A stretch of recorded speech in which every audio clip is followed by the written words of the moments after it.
गुजरात के आदिवासी बहुल दाहोद जिले में, खासकर दाहोद जिला मुख्यालय और उसके सराउंडिंग 5 किलोमीटर के आसपास के इलाके में एक बड़ा जमीन स्कैम सामने आया है।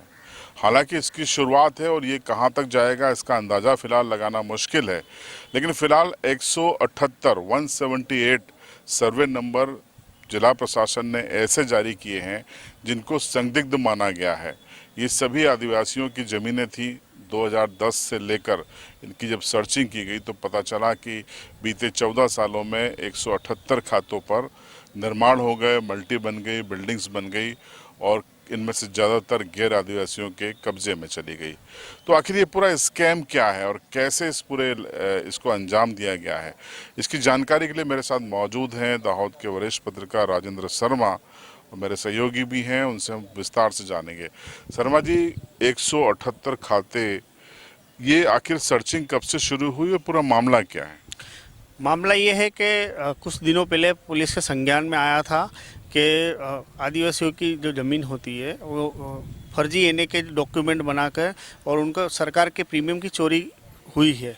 उसके बाद में पुलिस ने 2 अलग अलग एफआईआर दर्ज की और उसमें 3 लोगों को गिरफ्तार किया। और उसके बाद में जब प्रशासन की जब जांच कमेटी बैठी तो पता चला कि ये मास ऑर्गेनाइजेशन क्राइम है, यानी कि इसमें काफ़ी लोग प्रभावित हुए हैं, ऐसा उनकी शुरुआती जांच में पता चला। उसके बाद में एसपी, कलेक्टर, उसके प्रांत एसडीएम, मामलतदार, तहसीलदार, सिटी सर्वे और जिला पंचायत, ये सभी की अधिकारियों की टीम ने बैठ के और 2010 से 2024 के सारे जो बिन खेती के हुक्म हुए थे, यानी कि जो एनए के प्रोसेस हुए थे, उन सभी की एक के बाद एक जांच करना शुरू किया। शुरुआती दौर में दाहोद की जो एडमिनिस्ट्रेशन है उन्होंने 9500 प्रॉपर्टी कार्ड है उनको लिस्टेड किया। उसके बाद में जब सर्चिंग शुरू की तो अभी आज हम जब समाचार रिकॉर्ड कर रहे हैं उस समय पे 924 प्रॉपर्टी कार्डों को खंगाल लिया गया है। उसमें से 178 यानी कि 178 जैसे सर्वे नंबर हैं जिनके अंदर रिकॉर्ड के ऊपर जो एनए के जो डॉक्यूमेंट थे या अन्य कोई दस्तावेजी कागज़ थे, वो कागज़ रिकॉर्ड पर तो चढ़ गए, लेकिन जो जिस विभाग से वो पत्र आया है उस विभाग की वर्कशीट में वो नहीं थे। यानी कि कहीं ना कहीं यहाँ फर्जीवाड़ा हुआ है, कुछ गलत हुआ है। उसको ध्यान में रखते हुए अब आगे यहाँ से आगे कोई और प्रभावी ना हो, जैसे कि अभी जैसे एक तरह से जांच शुरू हो गई है और सबको पता है दाहोद वासियों को कि ये शुरुआती दौर है और जो ज़मीन के जो स्कैम है उसके अंदर जिन लोगों की ज़मीन रडार में है, अगर उन लोगों ने भी, उनमें से भी कई ऐसा सोच रहे होंगे कि अपन इसको किसी और को बेच के और अपन सेफ निकल जाए। तो प्रशासन ने इसको भी मूल्यांकन किया और ऐसा ध्यान में आया कि भाई अब इस रिकॉर्ड दुरुस्तीकरण करने जा रहे हैं तो जो सर्वे नंबर है वो दूषित ना हो और साथ साथ में और कोई बोनोफाइड पर्चर यानी और किसी के साथ एक प्रकार से छलावा ना हो, इसको ध्यान में रखते हुए उन्होंने एसडीएम ने यहाँ के सब रजिस्ट्रार को एक पत्र लिखा और उसमें ऐसा आदेश किया गया कि आप ये 178 सर्वे नंबर जो हम यहाँ से सार्वजनिक कर रहे हैं उनको संदिग्ध की श्रेणी में रखा गया है। यानी कि अब इन सर्वे नंबरों में कोई भी प्रकार के दस्तावेज आप रिकॉर्ड के ऊपर नहीं चढ़ाओगे। और वैसे ही जिला सब रजिस्ट्रार ने दाहोद के सारे वकील और जो दस्तावेज बनाने का काम करते हैं उन लोगों को भी इसके सूचना दी है कि आप इन सर्वे नंबरों में कोई भी दस्तावेज हमारे पास रिकॉर्ड पे लाने के लिए आप बनाए नहीं, ताकि ये रिकॉर्ड दुरुस्तीकरण हो सके और साथ साथ में ये टाइटल दूषित न हो सके। और यूँ कहा जाए तो जो जाँच चल रही है, जाँच में और जो एडमिनिस्ट्रेशन की जो प्रोसेस है उसमें कहीं ना कहीं दिक्कतें ना आए, उसके लिए सारा एक्सरसाइज की जा रही है। तो ये जो संगठित भू अपराध है, हम ये कहेंगे कि ये लैंड क्राइम है और संगठित भू माफिया ने इसको अंजाम दिया है। 2010 से इसको खंगालना शुरू किया। आपको लगता है कि अगर जब दाहोद जिला बना था 1995 में, तब से अगर खंगालेंगे तो ये आंकड़ा कितना जाएगा? अभी तो जो शुरुआती दौर है, अभी सिर्फ दाहोद कस्बे के आसपास की जो लैंड है, अगर दाहोद कस्बे की बात करूं मैं, तो दाहोद कस्बे में 1005 सर्वे नंबर है, और प्रॉपर्टी कार्ड की बात करूं तो 9500 सिर्फ दाहोद के 5 किलोमीटर के सराउंड एरिया में। ऐसा तो है नहीं कि आदिवासी बाहुल इलाका है दाहोद, तो दाहोद के देवगढ़ बारिया है या अन्य और भी तहसील है, वहाँ भी अब जांच की जो त्रिज्या है वो प्रशासन ने कर दी है। कलेक्टर ने अब ज़िले के जितने भी तहसील में एसडीएम है उन सभी को एक सूचना दे दी गई है, और ऐसे कितने जो 2010 से और अभी 2024 तक जो एनए के जो ऑर्डर हुए हैं उनको खंगालने के आदेश जारी कर दिए, और अपने अपने तौर पर अब टीम काम पर लग चुकी है।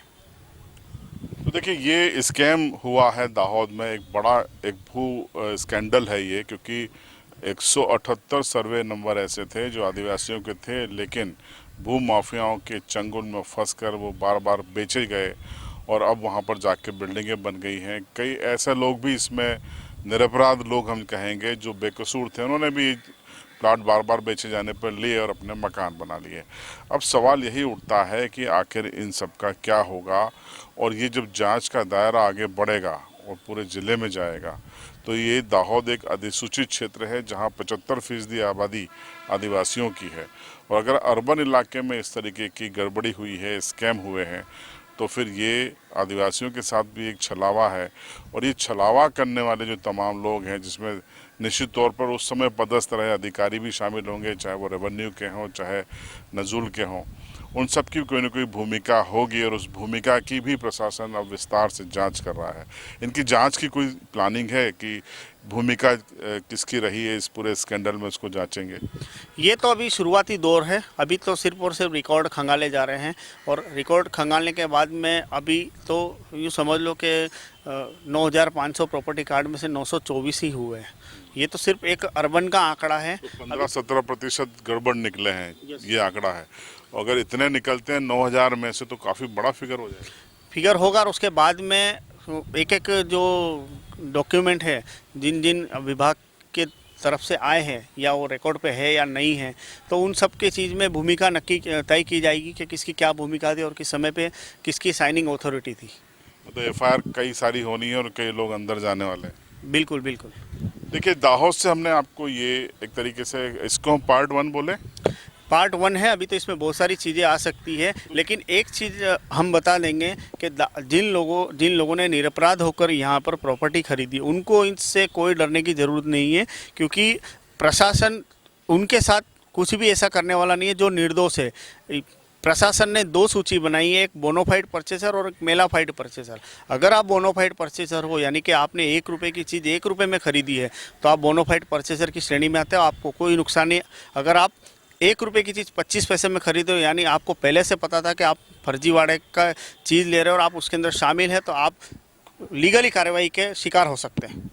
अब बड़ा सवाल ये है कि हमारे पश्चिमी मध्य प्रदेश में झाबुआ, अलीराजपुर, रतलाम, धार, बड़वानी, खरगोन, यहाँ भी इस तरीके के गड़बड़ झाले हैं। आखिर उन मामलों पर प्रशासन कब जागेगा, सरकार कब जागेगी, और इस तरीके का एक्शन जो दाहोद जिला प्रशासन और पुलिस ने लिया है, वो कब लेंगे? इस खबर पर आपकी राय कमेंट बॉक्स में ज़रूर बताएं। चैनल पर नए हो तो सब्सक्राइब करें और बेल आइकन ज़रूर दबाएं।